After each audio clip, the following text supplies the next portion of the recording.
अगले दिन सुबह मेरे फ़ोन की घंटी लगातार बजती रही। एक ही सवाल, क्या ये सच है?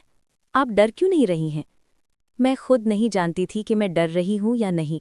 बस इतना पता था, अब पीछे हटना मुमकिन नहीं था। दोपहर को वो पत्रकार मेरे घर आई। उसने मेरी कॉपी को देखा, हर पन्ना ध्यान से पढ़ा। उसकी आंखें बार बार भर आती थी। अगर तभी मेरी कॉपी अपने आप खुल गई। एक नई पंक्ति उभरी। जब सच कागज पर आता है तो डर रास्ता बदल लेता है। उसी शाम न्यूज़ वेबसाइट पर पहली रिपोर्ट छपी, बिना स्कूल का नाम लिए, बिना चेहरों के, सिर्फ कहानी और सवाल। रात को सोशल मीडिया पर आग लग गई। लोग अपने अपने अनुभव लिखने लगे। हमारे हॉस्टल में भी ऐसा हुआ था। हमारी स्कूल में भी एक लड़की अचानक गायब हो गई थी। मुझे लगा जैसे कमरा 13 अब एक नहीं, सैकड़ों जगह बन गया है। लेकिन उसी रात बिजली चली गई। घर अंधेरे में डूब गया। कदमों की आहट, सीढ़ियों पर किसी के चलने की आवाज़ आई। मैंने मोबाइल की टॉर्च जलाई। दरवाजे के पास कोई खड़ा था। परछाई लंबी थी और बहुत जानी पहचानी। तुम बहुत तेज चल रही हो, वही भारी आवाज़ बोली। मैं समझ गई, ये वही लोग थे जिनका डर अब जाग चुका था। अगर तुम रुकी नहीं तो कहानी तुम्हारे खिलाफ लिखी जाएगी, आवाज़ ने कहा। मैं कुछ नहीं बोली। मेरी कॉपी अपने आप खुली। उसमें लिखा गया, डर अब धमकी बन गया है। परछाई पीछे हट गई, जैसे शब्दों से चोट लगी हो। अगली सुबह मेरी तस्वीर अखबार में थी, चेहरा आधा छुपा हुआ। नीचे लिखा था, कमरा 13 की गवाह। मैंने कांपते हाथों से अखबार मोड़ा। उसी पल मुझे फिर सपना आया, जागती आंखों से। मैं उसी कॉरिडोर में थी, लेकिन अब सिर्फ कमरा 13 नहीं था। हर दरवाजे पर लिखा था, सच। अनन्या मेरे पास खड़ी थी। अब पीछे नहीं जा सकती, उसने कहा। अब तुम रास्ता हो। मैंने पूछा, और तुम? उसने मुस्कुराया। हम अब नाम नहीं है, हम आवाज़ हैं। मैंने आंख खोली। मेरी कॉपी का आखिरी पन्ना अपने आप भर रहा था। जब डर को नाम मिल जाता है तो सच को रास्ता मिल जाता है। लेकिन नीचे एक और वाक्य उभरा, अभी कहानी खत्म नहीं हुई। मुझे समझ आ गया, अब अगला हिस्सा कमरे 13 का नहीं होगा।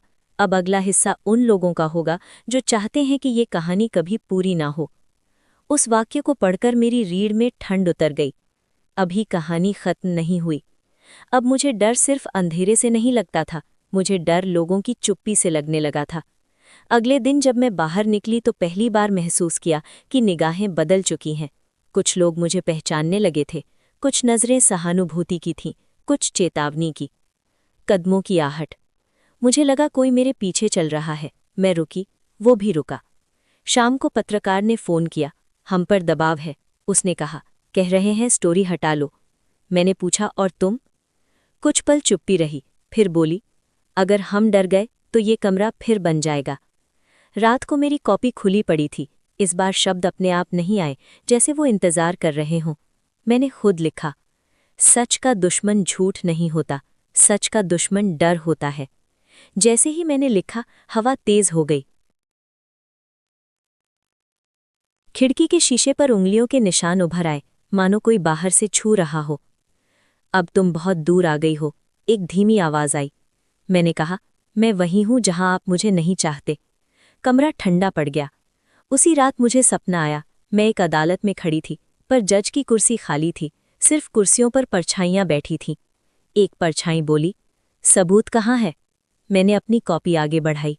वो हंसी, कहानियां सबूत नहीं होती। मैं जाग गई।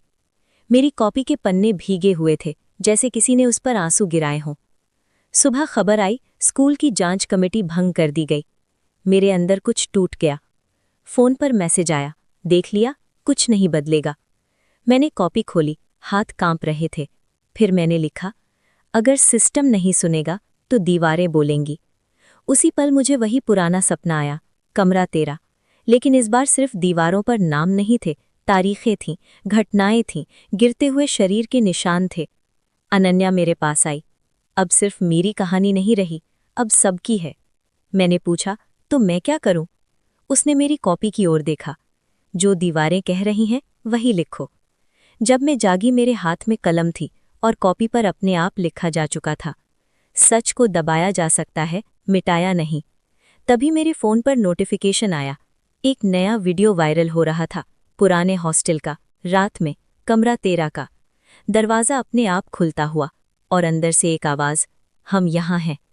मेरा दिल धक से रह गया, क्योंकि अब कहानी सिर्फ शब्दों में नहीं थी, अब वो कैमरे में थी। और जब सच दिखने लगे तो डर और ज़्यादा खतरनाक हो जाता है। आखिर क्या छुपा है कमरा नंबर 13 का राज? जानने के लिए हमारे साथ बने रहिए।